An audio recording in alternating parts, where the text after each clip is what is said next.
मेरा नाम राधिका है। उम्र 29 साल। मेरी शादी को 4 साल हो चुके हैं।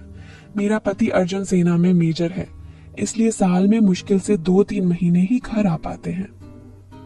हमारा घर जयपुर के पास एक छोटे से कस्बे में है। पुराना राजपूती मकान, बड़ी सी छत, पत्थर की जाली वाली खिड़कियां और बीच में आंगन। सास ससुर दोनों गुजर चुके हैं। घर में सिर्फ मैं और मेरा जेठ सूर्यवीर सिंह हूँ। लोग उन्हें सूरज भैया कहते हैं। उम्र 34 साल। लंबे चौड़े, गोरा रंग, घनी मूछें और आवाज में राजपूती दबंगता। वो खेती बाड़ी और गांव की पंचायत देखते हैं। शादी की बात चली थी, लेकिन वो कहते हैं मुझे अभी कोई जरूरत नहीं।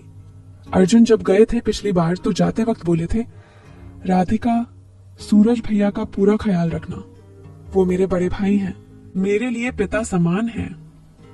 मैंने हंसकर कहा था, आप चिंता न करें, मैं हूं ना। पहले सब ठीक था।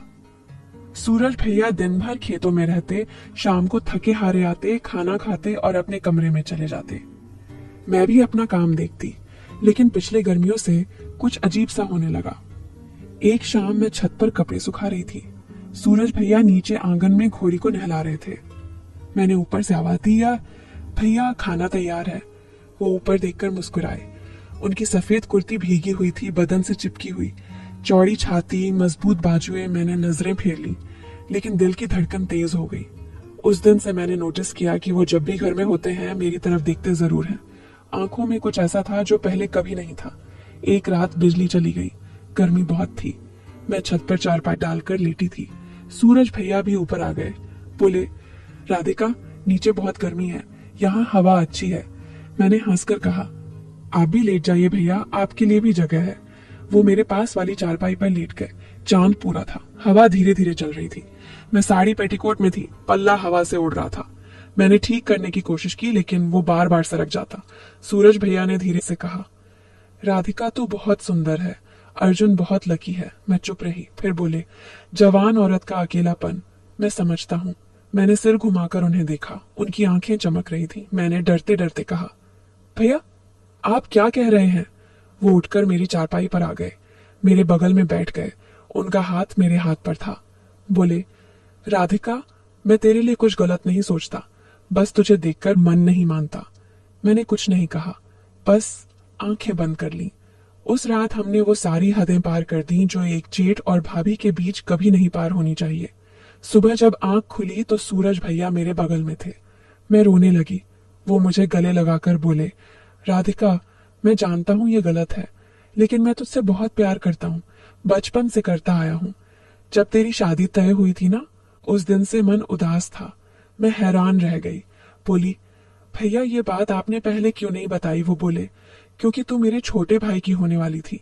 मैंने खुद को मार लिया था, लेकिन अब मैं खुद को और नहीं मार सकता। उस दिन से हमारा रिश्ता बदल गया। दिन में हम जेठ भाभी थे, वो मुझे भाभी कहकर बुलाते, मैं उन्हें भैया। लेकिन रात को हम एक दूसरे के थे। सूरज भैया मेरी हर छोटी बात का ख्याल रखते। सुबह मेरे लिए गुलाब का फूल लाकर तकिए के नीचे रख देते। मैं उनके लिए उनकी पसंद का खाना बनाती। कभी कभी रात को छत पर बैठकर पुरानी राजपूती कहानियां सुनाते। मैं उनके सीने पर सिर रखकर सो जाती। 2 महीने ऐसे ही बीते। मैं खुद को समझाती रही कि अर्जुन के आने तक बस, लेकिन दिल मानता नहीं था। मुझे उनसे प्यार हो गया था, सच्चा प्यार। फिर ये एक दिन अर्जुन का फोन आया, राधिका, मैं अगले हफ्ते आ रहा हूँ। छुट्टी मिल गई। मेरा दिल बैठ गया। मैंने सूरज भैया को बताया। वो चुप रहे। रात को वो मेरे कमरे में आए।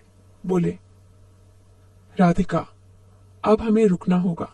अर्जुन मेरा छोटा भाई है, मैं उसका हक नहीं मार सकता। मैं रो पड़ी। बोली, भैया मैं आपके बिना नहीं जी सकती। वो मुझे गले लगाकर बोले, मैं भी नहीं जी सकता, लेकिन हमें सोचना होगा।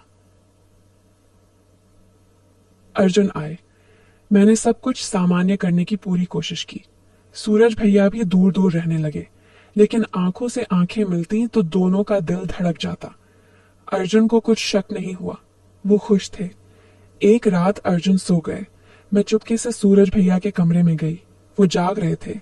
मैंने कहा, भैया बस एक आखिरी बार। वो मुझे गले लगा लिए।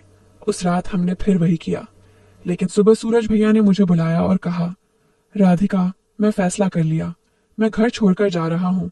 उदयपुर में मेरा एक दोस्त है, वहीं रहूंगा। यहाँ रहा तो हम तीनों बर्बाद हो जाएंगे। मैंने उनके पैर पकड़ लिए। रोते हुए बोली, भैया मुझे मत छोड़ो। वो बोले, राधिका, तू अर्जुन की अमानत है। मैं तुझे उससे नहीं छीन सकता। बस इतना याद रखना कि तेरा जेठ तुझसे बेहद प्यार करता है, हमेशा करेगा। और वो चले गए। आज अर्जुन मेरे साथ हैं। घर में सब ठीक है, लेकिन रात को जब मैं छत पर जाती हूँ तो वो गुलाब का फूल याद आता है जो तकिए के नीचे मिलता था। कभी कभी उनका फोन आता है, बस इतना कहते हैं, राधिका खुश रहना। मैं रो पड़ती हूँ। दोस्तों, ये थी मेरी और सूरज भैया की कहानी। कुछ रिश्ते नाम के होते हैं, कुछ दिल के। कभी कभी प्यार गलत जगह पर हो जाता है, लेकिन वो प्यार कम नहीं होता। आप क्या सोचते हैं? कमेंट में जरूर बताइए। अगर कहानी दिल को छू गई हो तो लाइक कर दीजिए, चैनल को सब्सक्राइब कर लीजिए। अगली कहानी बहुत जल्द। तब तक के लिए राधे राधे।